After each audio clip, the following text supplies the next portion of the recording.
This conference will now be recorded. All right, thank you everybody for coming to the webinar today. I'm Ian Little with Camp Happy Days.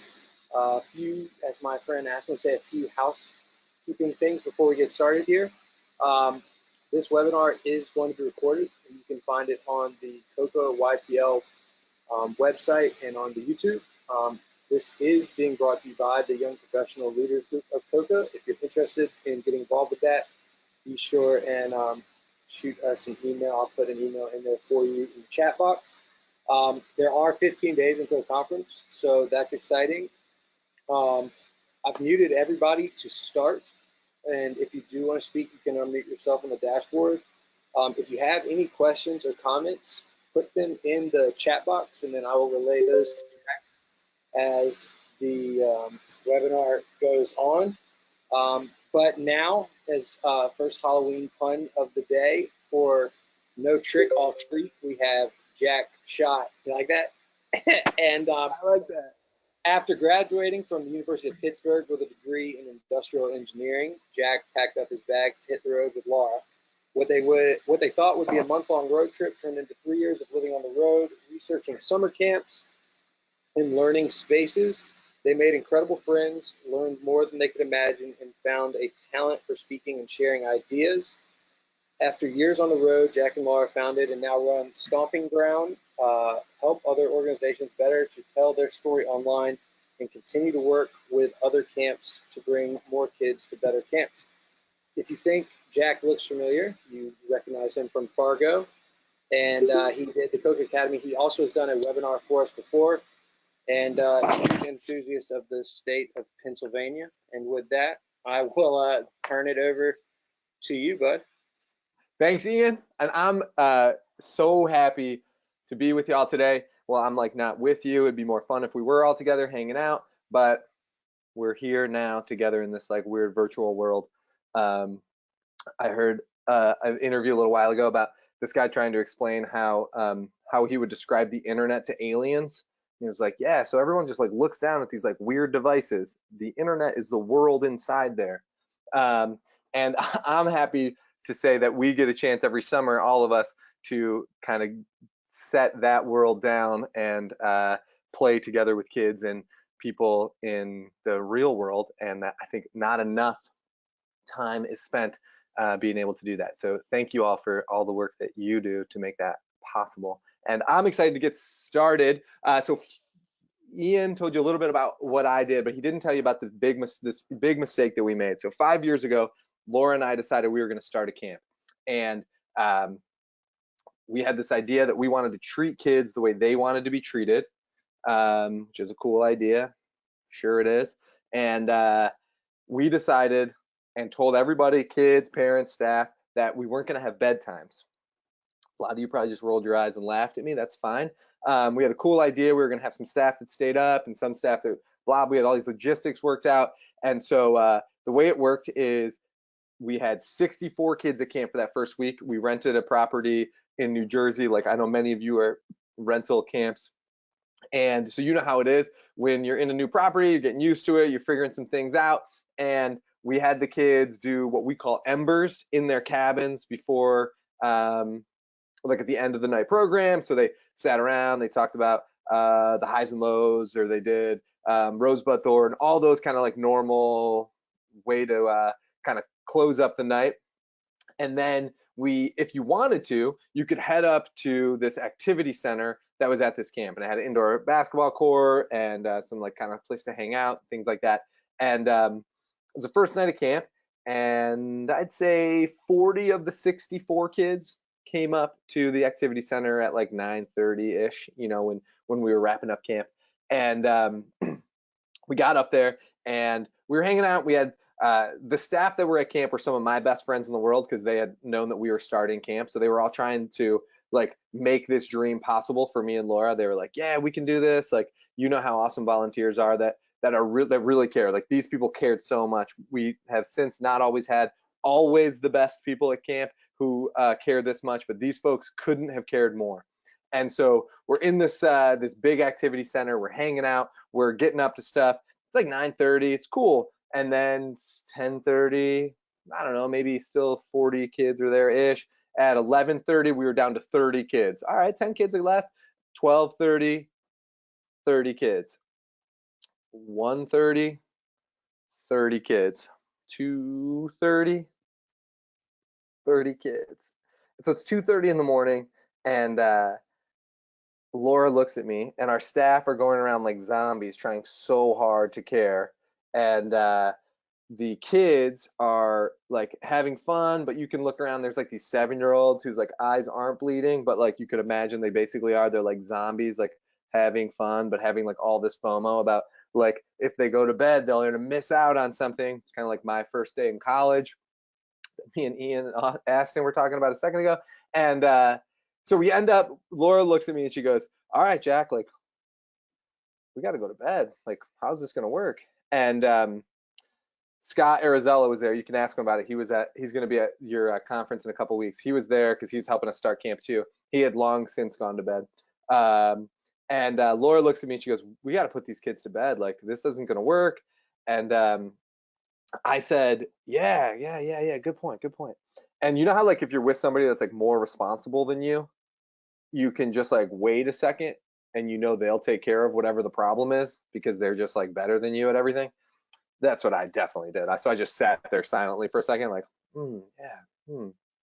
And then Laura's like, "All right, I'll put them to bed." And I was like, "All right, cool." And so then we gather all the kids in and all the staff, and Laura is brilliant. And we had made this big mistake. And so she says, "Hey, y'all, like, we kind of got to go to bed." And the thing is, it's not like because you all are bad. It's not like, not like because you did anything wrong. We made this mistake where like we have the staff that got to get up at 7 a.m. and they can't be up also running camp. So like we're just gonna go. We're gonna close camp down for now, and we'll open it up again tomorrow.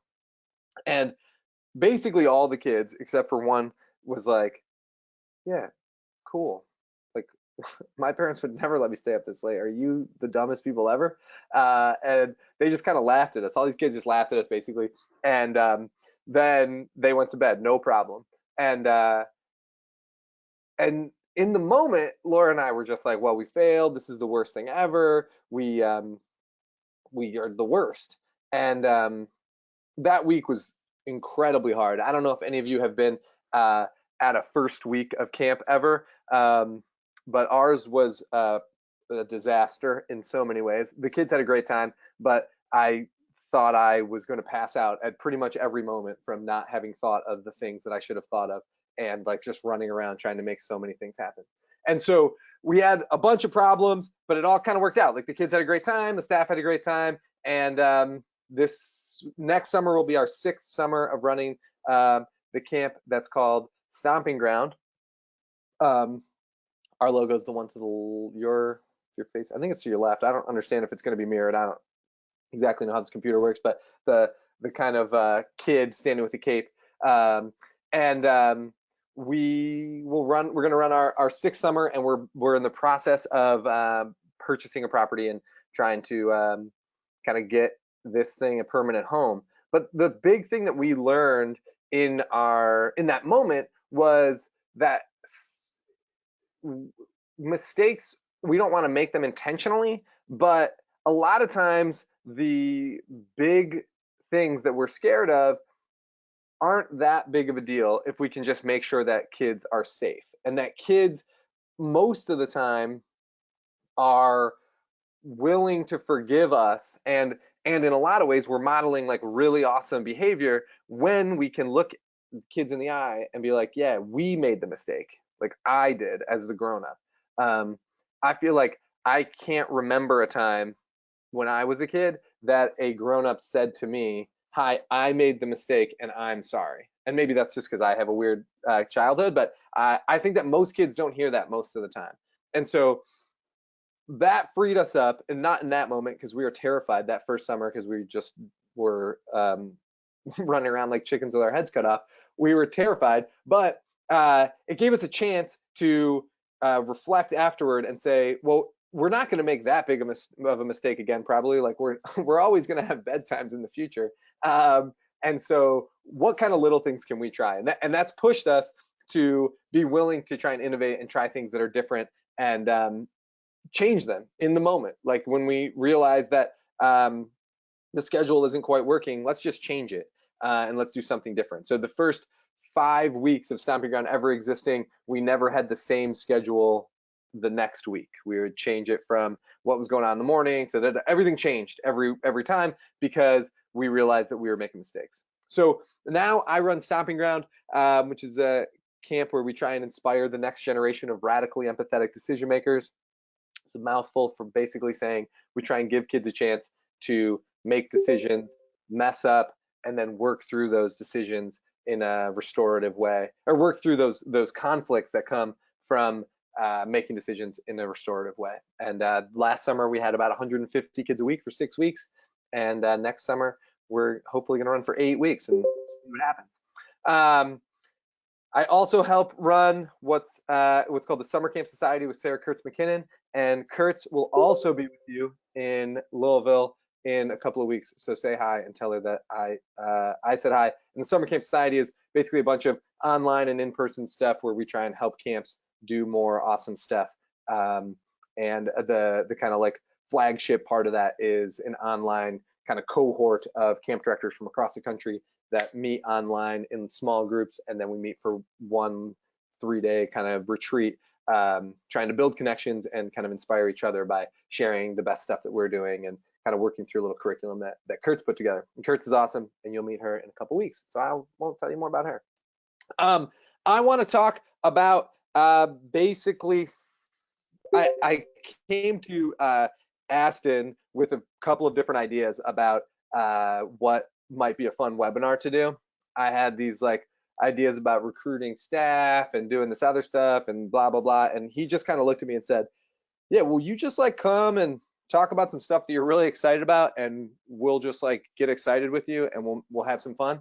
And I was like, all right, cool. So what if we did 20-ish ideas that we can fly through pretty quickly, and you might like some of them and you might not like some of them, but hopefully a couple of them inspire you to try something different at your camp. My hope today is not to say, hey, look, do these things. This is exactly how you should run your program, but instead to say, hey, are there some ideas that you might not have thought about, or you might have been a little bit nervous to try, that I can like push you a little bit to take a risk, to try something that's a little bit different and to have a little bit more of a innovative attitude around the programming or around the way you do things. So these are a bunch of ideas. Take the ones that are awesome, change them. Don't give me any credit. Give me credit. I don't care. I hope that you use these to make sure that your camp is more awesome this summer in whatever way that makes sense for you. So use them yourself, change them. If you have questions about any of them, put them in the chat and I'll try and answer them right away,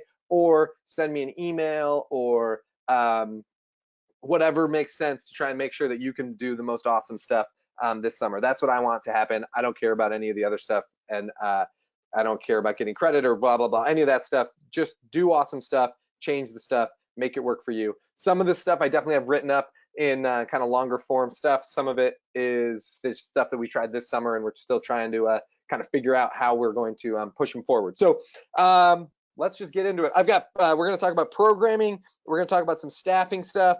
We're going to talk about some social media stuff, and we're going to talk a little bit about parents at the end. And we're going to try and do all of that in the next 45 minutes. So here we go. We got about 20 ideas. First of all, the cornerstone of our program basically is giving kids choice.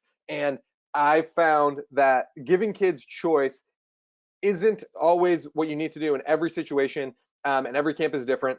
And we have dramatically less drama around so many things when kids have an opportunity to make choices. So we try to give as much choice into our program as possible. And a big part of that is what we call downtown stomping ground. And downtown stomping ground is this part of camp where the way our schedule works is everybody meets up about every hour and hears about the next activities that are going to be happening. And those activities are anything from, we'll talk about that stuff later, but it's your standard activities. They're choosing archery, they're choosing outrageous activities. The last webinar I did with y'all was mostly all about outrageous activities, and I'm sure it's on your YouTube thing somewhere, and Ian can probably post a link if you want more outrageous activities. I think I went over like 50 of them or something that we did. But when we think about outrageous activities, we're thinking about weird stuff that can only happen at camp, all make believe, like Jedi school or those kind of things. But they can choose in our program, they can choose to go to all kinds of different things. And we meet up every hour. The kids have chosen the day before by signing up what they want to go to. The staff that are leading the activity have where they're going or who's coming to them. And they're like, oh, okay, Scout, Sierra, Daniel, James, all right, Daquan, okay, we're going to archery, or whoever it is. Or they can choose to go to what we call downtown stomping ground.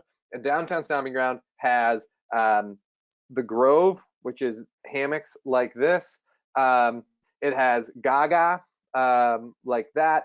It has a basketball court is right there as a part of it. It's got what we call the maker space, which is just an arts and crafts building where kids can make whatever they want in the makerspace. So we don't have any fancy tools or anything like that. Am I missing something? And it has what we call the Fungin, which is basically a bunch of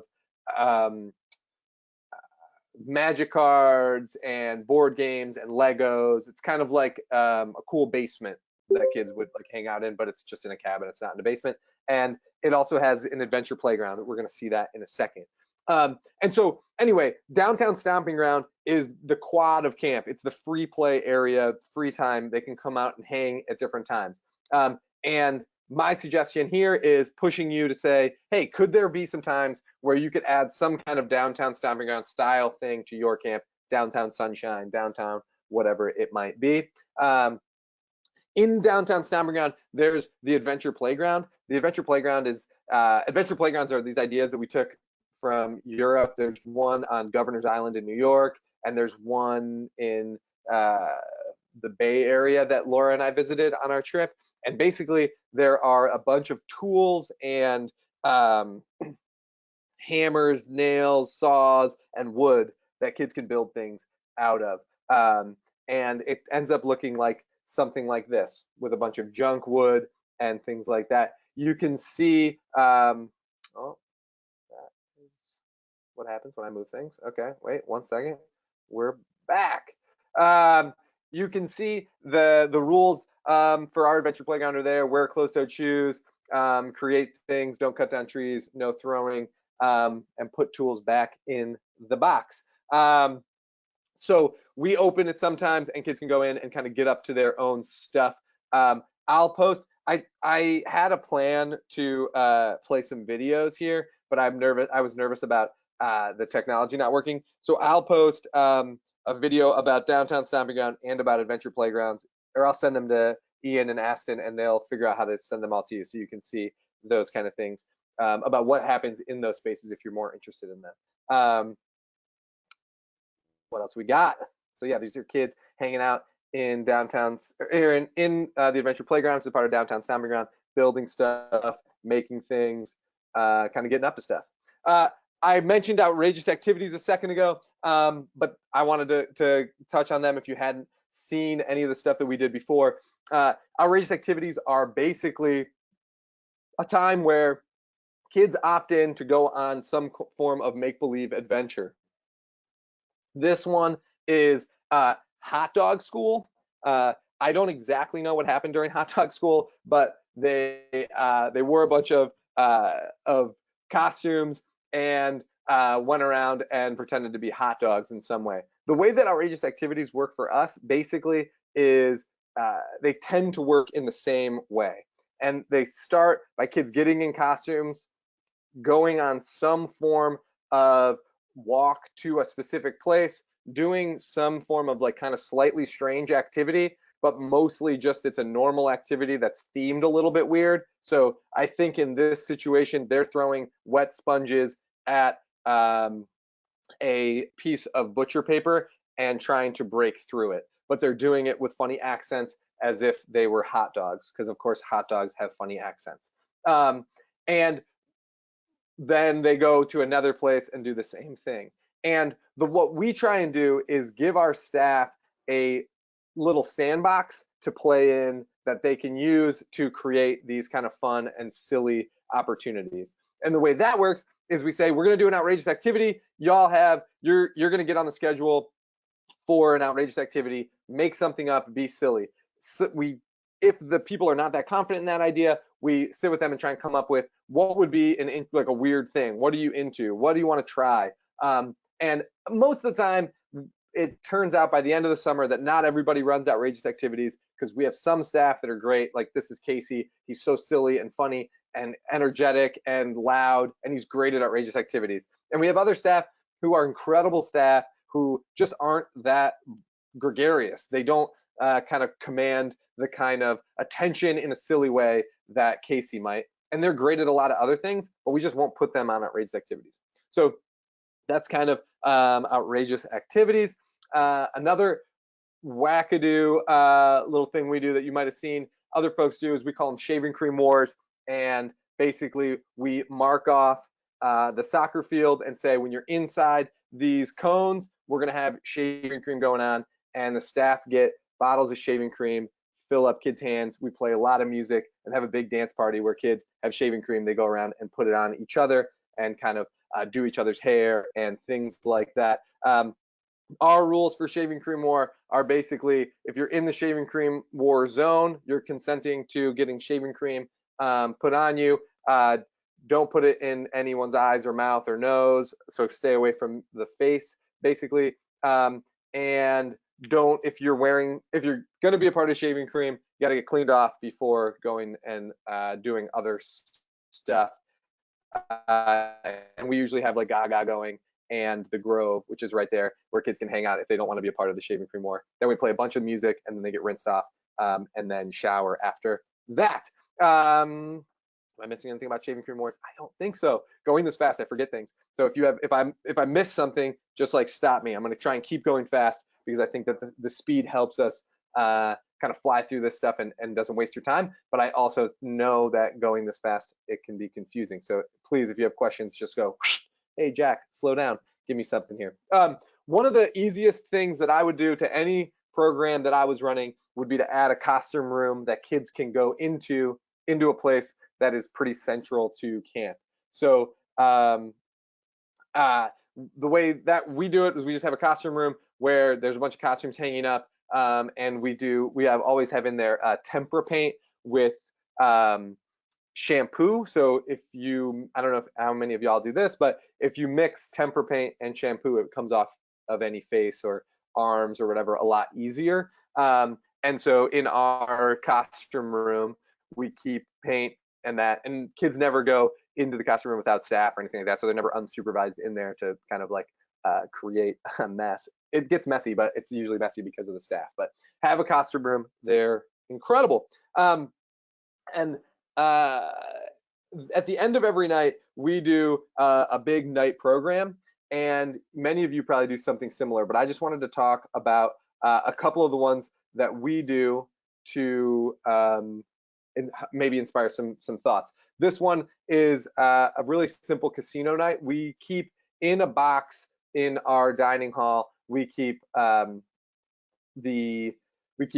whole bunch of fake money that we make, cards, dice, and those kind of things. And we have them ready for if it's thunderstorming, we can pull them out and have a casino night. The way they tend to happen is kids come in, they hear that it's going to be a casino, and then in the foyer of the dining hall, which is kind of right next to this, there are set up buckets with things that kids can put their money into.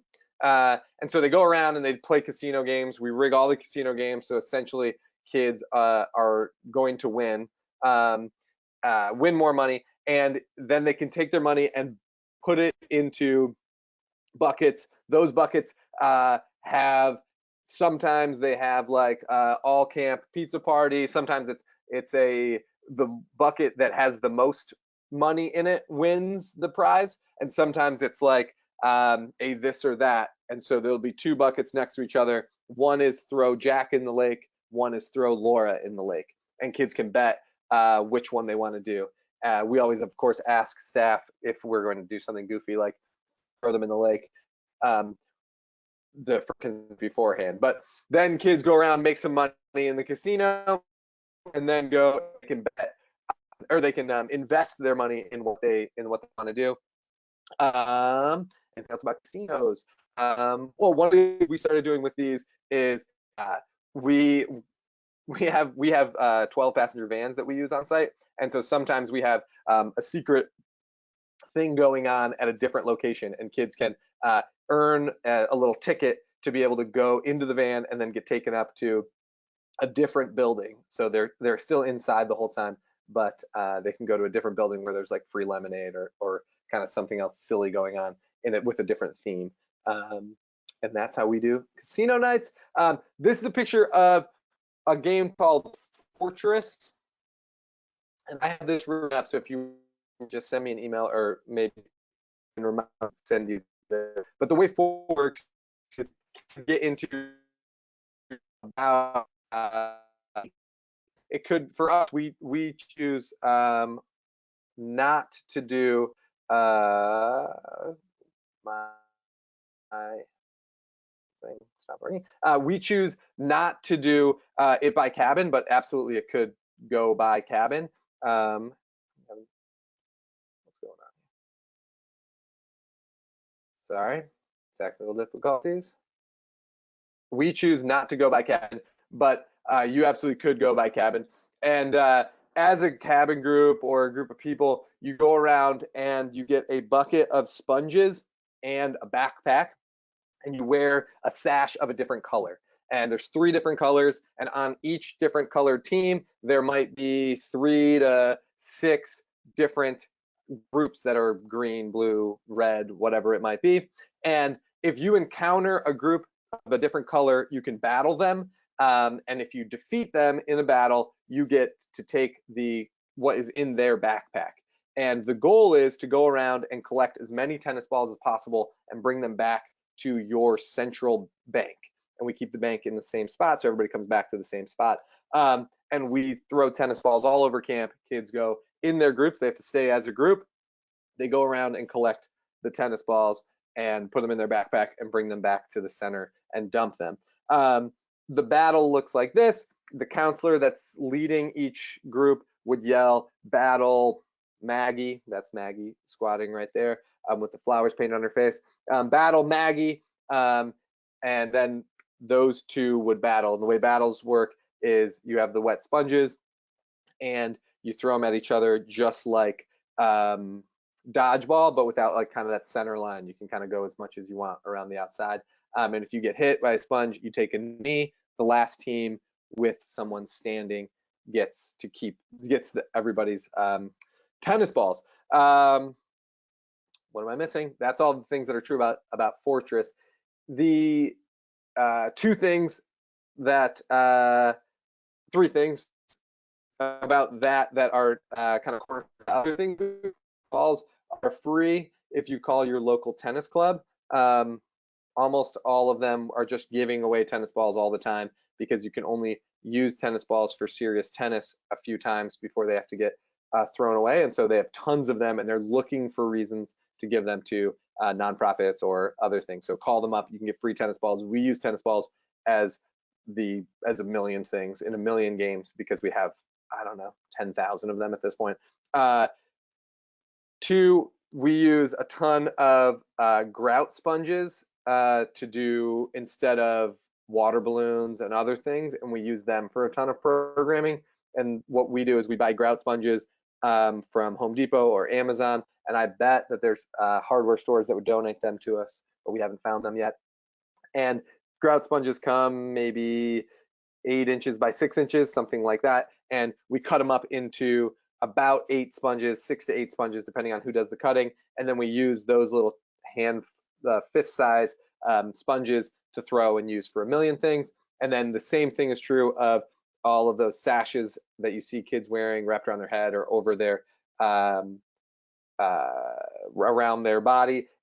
Those are just fabric that we've cut up, and we use that for everything. So we just buy a ton of rolls of fabric and then use it for sashes and that kind of stuff instead of having, I don't know, like flags or expensive stuff. We do almost nothing that's expensive. Cool. The last thing we do that's like a very standard night program, that's an easy one that you can come up with, and your staff or your program director would probably be great at dreaming up ideas for, is like a carnival. We call it an open camp, and we basically just put stations out around a field and make up a bunch of goofy stations for kids to participate in. One of my favorites is we take mattresses and put them in a pile of 3 kind of camp mattresses, and we do what we call mattress flops, where kids just run and then belly flop onto the mattresses, and they lead to some of the best pictures of the summer. And it's really silly, but it's just kind of one of the stations that we do. And Aston and Ian, remind me, and I will put a link to a whole bunch of stations that we have written up that might be useful. I looked at the notes that y'all put in when you signed up. So I think there was maybe 7 or 8 questions, and so I just wanted to take a minute and answer them. They're written there. These 2 are basically the same thing, the same question, which is about age group specific activities and how do we make that more awesome. Is it better to separate older kids and younger kids? Is it better to keep them together? How do we balance all of that? And I think there's a lot of different answers to this question. A lot of camps do what they call progressive programming, where 8-year-olds can do something, and then maybe by the time you're 10, you get new opportunities to do new things. And the idea is that that helps kids want to come back to camp because they didn't get to experience everything. And I think that there might be some truth to that. I'm nervous about doing that too much, because most of the things that we offer at camp, most of the activities specifically that we could withhold from kids until they're older, kids could find a different place to do them. So it may not have been the case 30 years ago that kids could find high ropes somewhere else, and maybe camp was the only place they could do it, but now you can do it all over.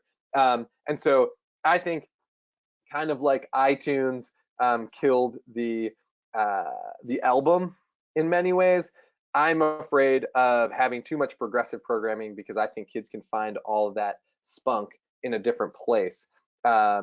Just like in music, you can find the one song you want on Spotify as opposed to having to have the whole album. So we don't have a ton of progressive programming. We don't have a ton of kind of segregated by age groups, but we do have some, because I think there are some really cool opportunities for older kids to get up to older kid stuff and younger kids to get up to younger kid stuff.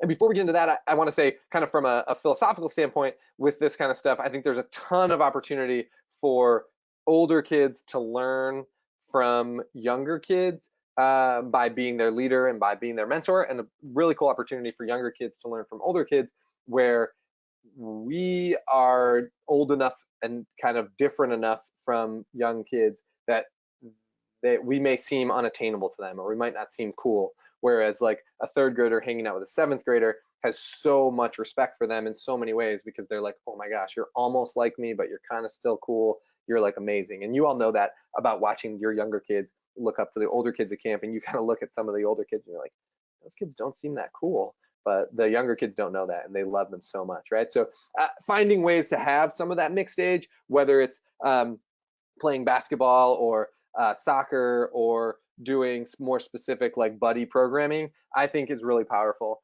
And I think that one of the things that we try to do is kind of explain that mostly to parents before the kids come to camp, that's one of the things that is going to happen at camp. It's one of the opportunities that kids are going to have, is to spend time with older and younger kids. Because when we can get out in front and explain that, we can kind of change some of those survey results. We can kind of prime people for the excitement when they kind of get to camp. So I think that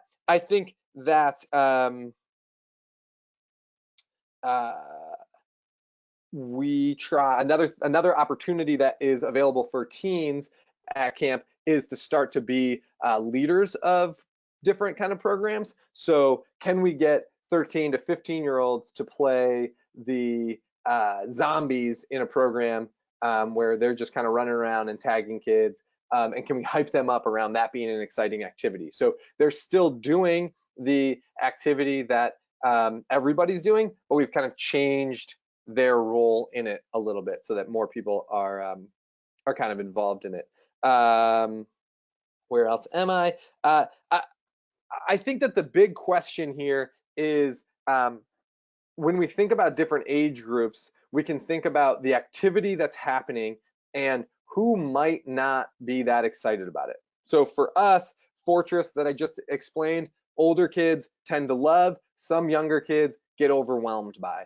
And so can we either, or campfires at Stomping Ground, the middle group of kids tend to really love, the oldest kids tend to not love our jokes as much, and the youngest kids tend to not like sitting still for that long.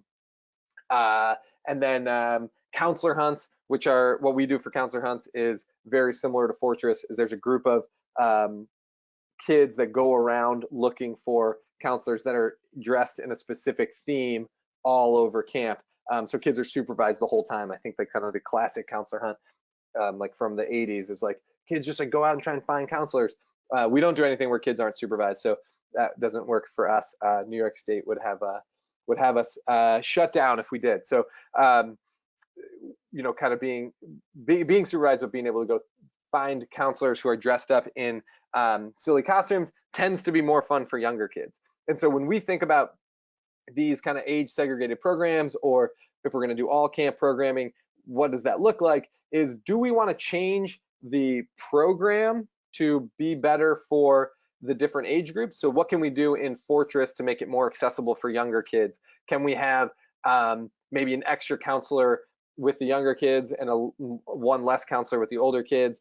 Can we do some like sneaking by people instead of having to battle in a sponge war, because the younger kids, we've noticed, like sneaking more and it's not as overwhelming? What are some things we can change about the program to be better suited, kind of like individualized learning for the younger kids or the older kids? Can we throw in some more sophisticated but still totally appropriate jokes into campfire to keep the oldest kids connected? Could we give them a different role? Those kind of things. Or do we want to change who's at the program? Like, do we want to separate into different age groups and do different programs at different times? And I don't think there's a right answer to when to do any of those things, but diagnosing what are the parts that kids of different age groups will love or not love in general. And I'm speaking with the broadest brush right now, because of course there are 15-year-olds that love the silliest kind of classically young kid activities, and there's young kids who love the kind of more older kid activities. Of course that's true. And if we can give them some choice on where to be, I think that goes a long way. And if we can't, what can we do to modify what's going on to be more inclusive of those different groups based on kind of their interests and what tends to excite them? So the question is, do we change who's at the activity, or do we change the activity itself? All right, I want to talk a little bit about staffing and volunteers, and first go with some rapid fire stuff on seasonal staff, and then a little bit on working in we are now a remote team where often I'm in Saratoga. We've got 2 folks here in Rochester most of the time, and Laura's in New York City. So I know a lot of you do this too, where you have not really a central office where everybody on your year-round team can meet up. So I want to talk about some things that we're trying to do to make that a little bit easier. And by no means are we experts in it, but kind of just giving you some stuff we're excited about and we're trying to make some stuff work. So this one is about seasonal staff. We do Zoom calls before the summer And the way that works is every Monday in May, we are available for a hangout from, I don't remember what we did last year. I think it was maybe 8 to 9 every Monday in May. And if you wanted to, you could jump on the Zoom call, and we had a little agenda getting you ready for coming to camp. We didn't make it mandatory. We had maybe 50% participation. We primed the groups by calling some of our kind of strongest returning staff and getting them to be on the call, so that it had already the kind of like cultural feel of camp, and it wasn't just like me explaining things the whole time. If you don't know what Zoom is basically a version of this. We were clowning about it right before this whole thing started, and it's like a group chat, kind of a Zoom GoToMeeting version, or Skype or Google Hangouts, those kind of things. We use Zoom. Use whatever you want. But one of the nice things about Zoom is that it lets you break the group up into what they call breakout rooms. So we would have sometimes as many as 30 people on the call, and having 30 people try and talk at once is a nightmare. But a huge part of what we wanted to do was get people to talk to each other. And in Zoom, what you can do is say, like, create 10 breakout rooms, and you'll have 3 people or 10 people or 5 people, whatever you decided, be broken into groups and then kind of like sent into a new window as if they were going into a different room, right? And that lets those 5 people or whatever start to talk to each other, and then we can bring them back into the group of 30 and then send them back into smaller groups. And the reason we did that is when we run the Summer Camp Society, we do Zoom calls every week for 6 to 8 weeks, and we talk about all kinds of stuff. And then we do an in-person retreat. And what we found is that relationships really were built in those repeated online meetings that were like, they weren't the same as kind of friends that you make in real life, but they sped up the ability for people to become friends in a faster way. And so by having these pre-summer Zoom calls, they went out, they did their thing. Then when they got to camp, it didn't take 3 days for them to become friends with new people. It took maybe a day for most people, or depending on the different people. But it kind of accelerated that. So I love that, and we'll keep doing that. And we do them basically where we theme them all with a topic. So maybe it's packing for camp. What are you stressed about? Like, whatever the things are that we decide that year that we think the staff might want to know about, and we try and help them do that. So for us, they aren't so much like we need to talk more about behavior management at camp, so we're going to try and like cram in some extra training time. We use them entirely for community building, and with that in mind, we're trying to solve problems that our staff might be stressed about before they come to camp. During staff orientation, something that we've noticed is when we would talk to our staff, the thing that they love the most about camp are the community, which we just talked about. So we want to do a lot of community building, and 2, the impact and kind of accomplishing things.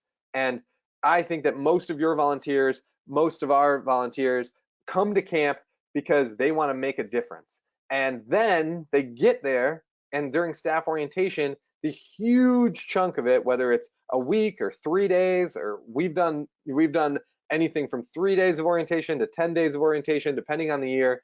And almost always that time is spent with them kind of listening or doing what we are hoping for them to do. And almost none of it is giving back right away. And so that's a weird dichotomy, because they're coming to camp to give, and then they get there and they have to take, and they have to learn, which we have to learn. And I get that. We need to get through some things.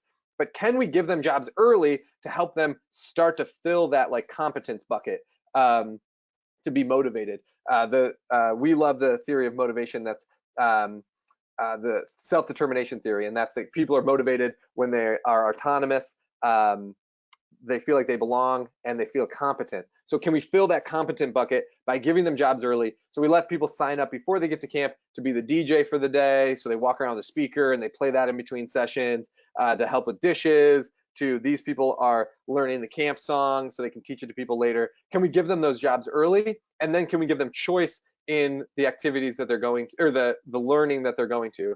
The way we did that this summer is that all morning, each day, we had 3 different learning options where they could choose to go to in-depth homesickness, whatever the things that we needed to learn are. And if there was something that we knew we needed everyone to learn, we just snuck that into every session. So everybody needs to learn about active listening. We can talk about active listening in 100 different ways, and we can do it through the lens of music. We can do it through the lens of whatever. So can we give them choice in their schedule? I'm happy to send you our training schedule if that's helpful. I got to speed up. So these are the things that we do we're trying in the off season as kind of disparate groups of year-round staff or year-round volunteers. And one of them is every Wednesday, we do a deep dive meeting where somebody is the owner of the meeting. It could be our assistant director, it could be our development person, it could be me, and you get the whole year-round team to care about whatever the thing you're working on is, and we all try and help you get it done. So last week we were talking about staff onboarding. That's what our assistant camp director wanted to talk about, and she led a meeting for an hour where all we did was brainstorm about how to do better staff onboarding for this summer.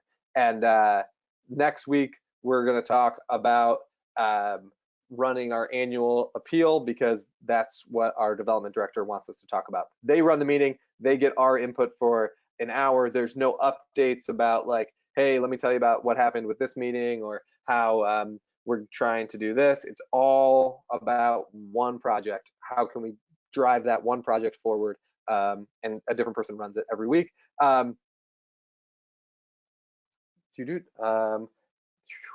I lost my internet for a second, but I don't know why. Here we go. Friday, what we do is everybody writes up what they did that week. And some people do it in bullet points, and some people write kind of a narrative form. But in general, the idea is that in Slack, which is a chat app that I recommend highly using because it keeps emails out of your inbox with internal stuff. Everybody on Friday posts a update. This is what I did this week. This is what I'm working on for next week. So we have really simple accountability for what's going on. And as the supervisor, you can look back and say, hey, Wyatt, like you said you were going to get this done and you didn't. So we do this with our year-round team, those 3 things to get things moving. The question here is counselor-only activities, tie-dye. Basically, how do we increase retention and give staff more freedom? Which I think is a great question. And I have kind of 3 different answers, 3 different ideas. But first, I think the first idea is that staff, in my experience, return when 2 things are true. When they build strong relationships with somebody else that's going to be back. That could be you, or it could be other returning volunteers or staff. And 2, when they feel valued and feel like they're making an impact. When those 2 things are true, I feel like our staff return, unless there's other things going on in their life, like people can't because they have a different job, they move, all that is true. But the highest likelihood of people returning come back to being valued, feeling valued, because I think we do value them no matter what, but they have to feel it. And then 2, if they build what they think is a strong connection to somebody else that will be back there that summer. For me, we can do a lot of things to try and help them build a lot of relationships, but one of the relationships I know I have the most control over is, can I build relationships with them personally, which is really hard, but how can I change my schedule a little bit to increase the likelihood that I can spend more time with more people building more relationships, and I can value that, and I can build an ROI on why the math and the money works on that, my time, blah, blah, blah, if you want, or just we can try and build better relationships. 3 ideas for retaining staff. 1, building relationships. Can we do some year-round staff events?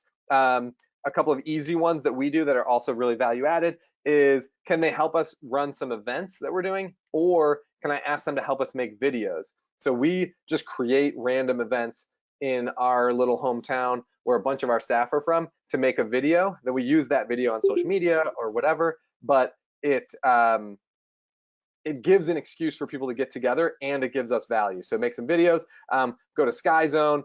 We go to New York and Philly to recruit kids every year. Can I get a bunch of staff to come with me, and we rent a big Airbnb and then have a weekend where everyone's clowning together and getting up to stuff, but they kind of return every year. And we do a similar thing where our camp director and I go visit staff in college. A lot of our staff come from local colleges and things like that. But can I go meet them, buy a bunch of their friends pizza, and then get those folks to come back and try and help us recruit staff? We have mixed success recruiting staff in those environments, but the staff that we go and buy pizza with and give to their friends almost always come back. So it works as retention, but I'm not sure it always works to recruit new staff. So that's year-round stuff to help retain staff. Second one, at camp, what can we do? One of the things that I like is asking camper parents to buy pizza or ice cream or something like that for all the staff. So one night they come up to the dining hall and there's just 15 pizzas that the staff can just eat that somebody bought. I haven't tried this, but I think it would be really fun to figure out how could we do half of staff could go bowling on Wednesday night, and then half of staff could go bowling on Saturday night or something like that during camp. It'd be very strange and weird for me, but I kind of like the idea. I'm going to try it. Our friend Dan Weir used to run Frost Valley in New York, and what he would do is he would walk around and pick a village and grill steaks in the village with the staff that were in that village on duty that night. Which I love. It's like this very strange, kind of bizarre thing to have somebody show up with steaks and eat it at camp, but it would be really fun to do. You say somebody asked about freedom, and we haven't figured this out yet, but I think I'm going to try again this summer. Is can we figure out how to let staff sign up for more of the activities that they want to lead? So could we just post that we're going to be having free time after dinner, and the staff are going to have their different zones? Could they sign up to, I'm going to run basketball, you're going to run canoeing, whatever the things that are open are, instead of them being assigned? I would love to do that. And then, like I said, the staff, some of the staff are going to come back because they love you. I think you can own that. I think that it's hard to admit that, but definitely there are staff that come back to Stomping Ground because of me, not all of them.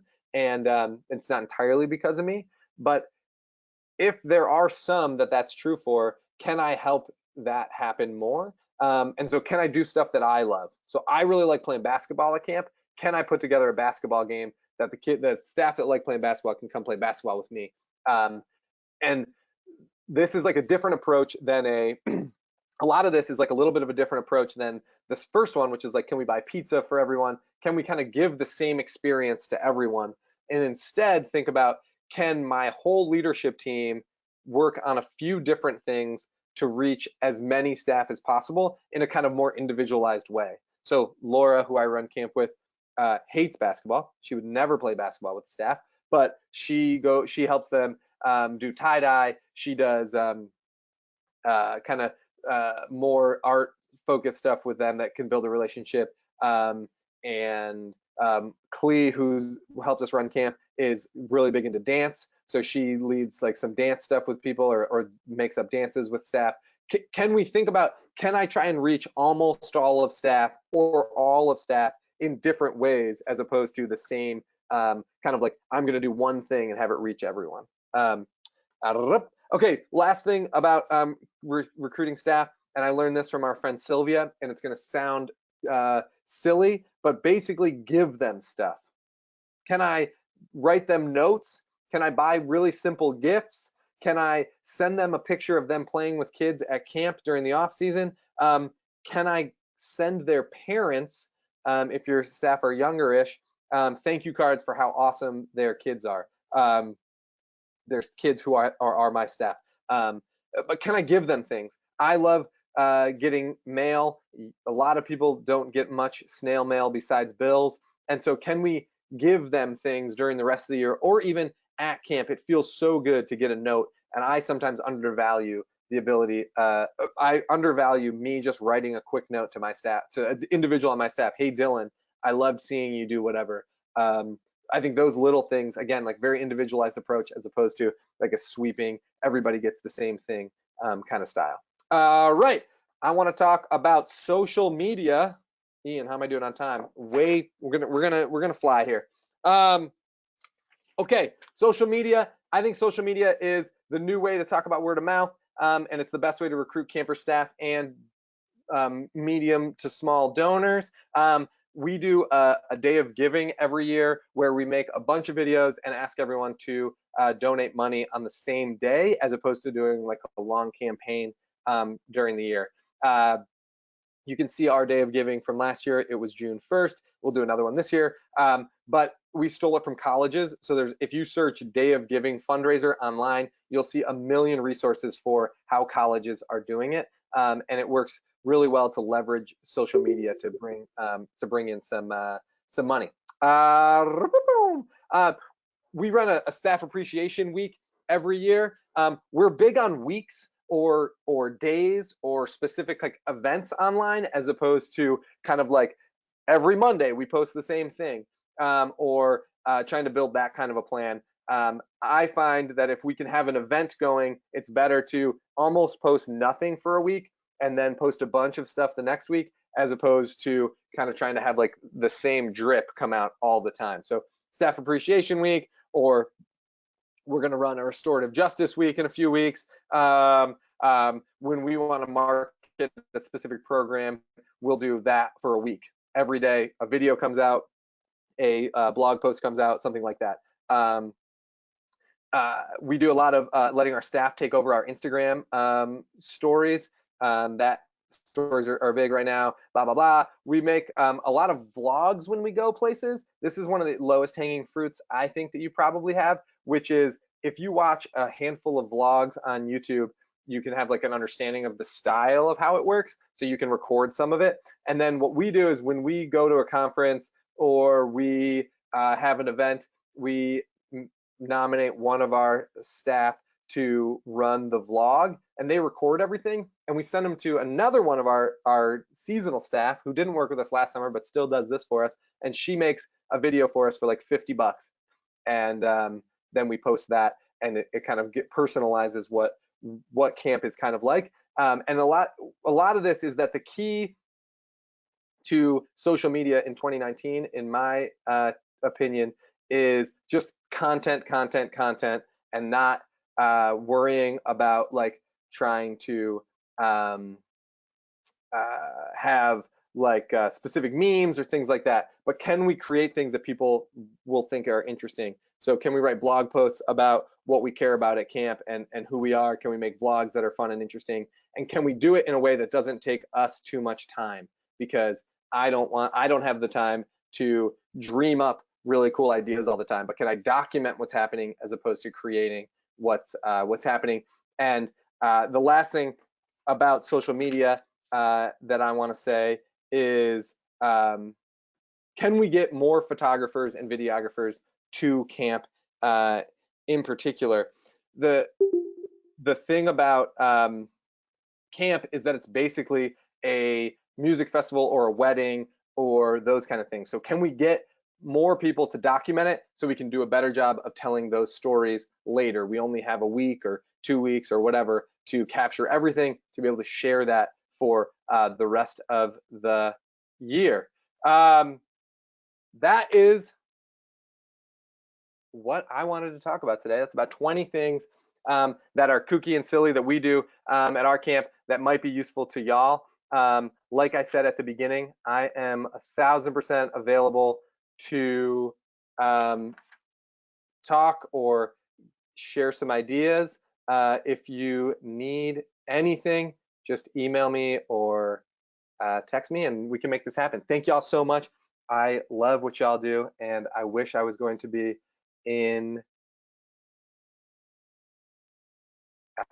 Louisville with you in a few weeks to have a little bit of fun and get better at stuff. But you guys are awesome. Ian, what do we do now? Well, couple quick things. First of all, thank you. You definitely gave us pumpkin to talk about, and you always creep it real. So there's three for the day. We are super, super grateful for you, Jack. And we've got your last webinar up. We'll be sure to put this one up.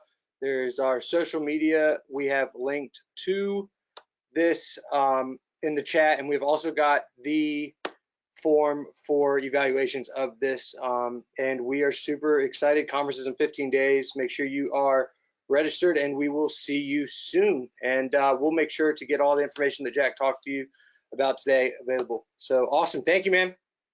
Y'all the best. Ian, thank you so much. Aston, thank you. Everybody else, Jennifer, thank you for saying the nice things in the chat. You all are so cool, and I love what you do, so keep it up. Awesome, man. Take care. Take care.